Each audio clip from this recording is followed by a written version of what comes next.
नमस्कार दोस्तों, आप सभी का स्वागत है फिर से हमारे YouTube चैनल में।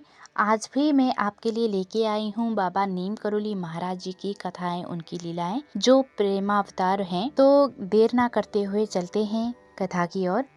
वर्ष 1990 में 15 जून के समारोह के अवसर पर भगवत सप्ताह का आयोजन मद्रास निवासी एक महिला श्रीमती पुष्पा ने किया, जिसमें उन्होंने स्वयं परिच्छद बनकर भागवत सुना।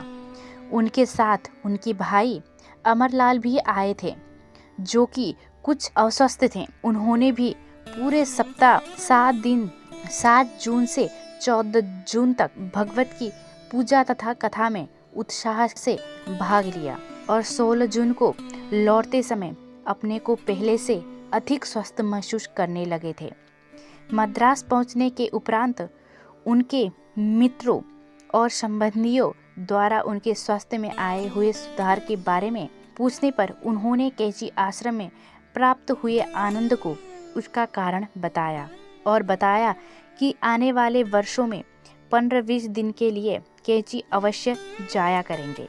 4 जुलाई 1990 को अचानक उनका स्वास्थ्य फिर से गिर जाने के कारण उन्हें नर्सिंग होम में भर्ती होना पड़ा और वो कोमा में आ गए। उनकी इस हालत को देखकर उनके ज्येष्ठ पुत्र ने उनकी जन्म पत्री एक प्रकांड ज्योतिषी को दिखाई।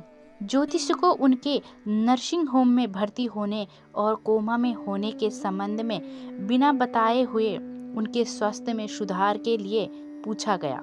उसने ज्योतिष गणना से अमरलाल जी को कोमा की स्थिति के बारे में भी बता दिया और कहा कि इनके मृत्यु का योग 14 जून 1990 को था, परंतु उस समय ये किसी ऐसे स्थान में थे जहां पर मुख्य रूप से श्री हनुमान जी का पूजा पाठ होता है और वहां किसी बड़ी शक्ति का प्रभाव है, जिस कारण उनके मृत्यु का योग 1 माह के लिए टल गया है।